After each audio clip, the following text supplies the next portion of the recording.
Hi, Cookie Kid. Here's another great story for you today. The Happy Prince. High above a cold and crowded city, on a tall stone column, stood a beautiful statue. It was the statue of the Happy Prince. His body was covered in gold leaf. His eyes sparkled with sapphires, and a bright red ruby gleamed from the hilt of his sword. Everyone in the city admired him. "He's as grand as a weathercock," said a town councillor, hoping to sound clever. "Why can't you be more like the Happy Prince?"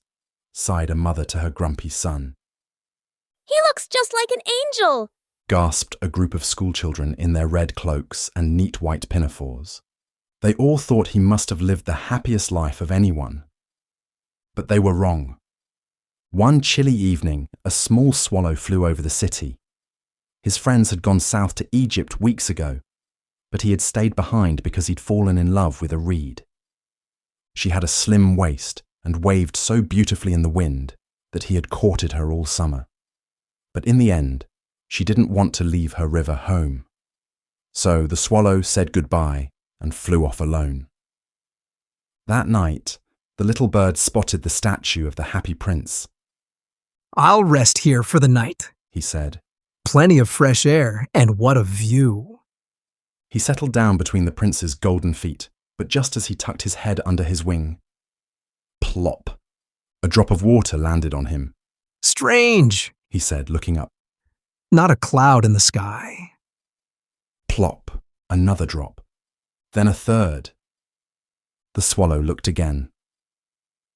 The statue's eyes were filled with tears. "Who are you?" asked the swallow. "I am the Happy Prince," said the statue in a soft voice. "Then why are you crying?" asked the bird, puzzled. "You've got gold skin, shiny jewels, and the best spot in town." "When I was alive," said the prince, "I lived in a palace where sadness was never allowed. People called me the Happy Prince because I smiled all the time. But now that I'm up here, I can see the pain and sorrow in the city, and my heart of lead aches every day." The swallow tilted his head. "You have a heart?" "Yes," said the prince, "and I need your help. Far away, in a little house, a woman sits sewing dresses for the queen's court. Her hands are sore and red. Her little boy is lying sick in bed with a fever, crying for something to eat. But she has nothing to give him but river water. I cannot move," said the prince, "but you can fly. Take the ruby from my sword and give it to her." The swallow ruffled his feathers. "I was planning to go to Egypt, you know. But fine, I'll stay one night." He gently plucked the ruby from the hilt and flew over the rooftops. He passed the cathedral, the palace, the river, and the noisy markets. At last, he reached the tiny house. The mother had fallen asleep at her sewing, and the child moaned in his dreams. The swallow laid the ruby next to her thimble and gently fanned the boy's forehead with his wings. The boy sighed in his sleep. The swallow had never felt this kind of warmth before, not from the sun, not even from the reed. The next day, the swallow bathed in the river. "What an unusual sight," said a man crossing the bridge. "A swallow so late in the year." He scribbled a long letter about it for the newspaper. Everyone quoted it, even though it was full of words they didn't understand. "I really must leave tonight," said the swallow. "Egypt awaits." But when the moon rose and he returned to say goodbye, the prince had another request. "Across the city I see a student in an attic room," said the prince. "He's trying to finish a play, but he's cold and hungry. Please take him one of my eyes. They are sapphires from India." The swallow hesitated. "Your eye? But then, you'll only have one." "Please," said the prince. So the swallow pecked out one sapphire and flew it to the attic room. The young man saw the jewel and cried, "A gift. Now I can finish my play." That evening, the prince spoke again. "In the square below stands a poor match girl. She's lost her matches in the gutter and is crying because she's frightened to go home with nothing to show." I can't take your other eye, said the swallow. you'll be blind. Please.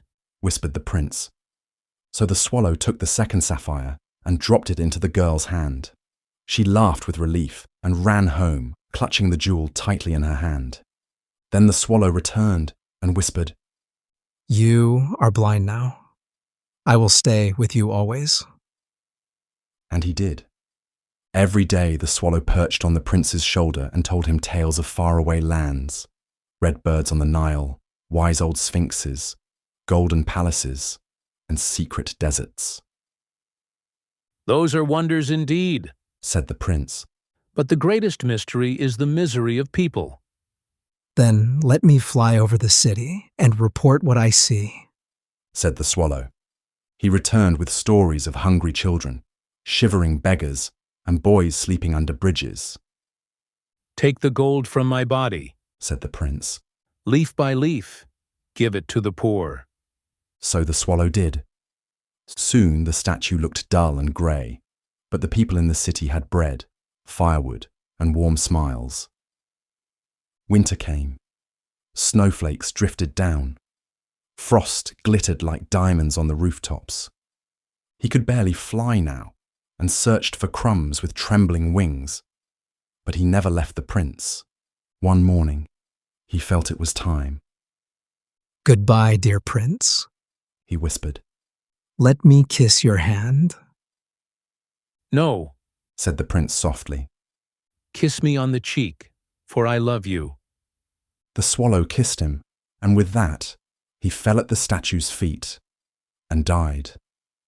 At that same moment, the prince's heart of lead, once hidden beneath all that gold, snapped in two. The next morning, the mayor walked through the square with his councillors. Goodness me, He said, looking up. the statue looks awful. No ruby, no eyes, and no gold at all. Indeed, Agreed the councillors. he's no longer beautiful or useful. So they pulled the statue down and threw it into a furnace. But the broken heart didn't melt, This bit's useless. said the foundry worker. He tossed it onto a dust heap, right beside the little dead swallow. Later that day, an angel passed by, Bring me the two most precious things in the city. said God.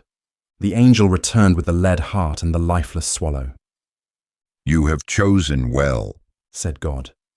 This little bird shall sing forever in my garden, and the happy prince shall live in my city of gold. And so they were reunited, one who had given everything, and one who had flown for love, in a place where joy and kindness never fade.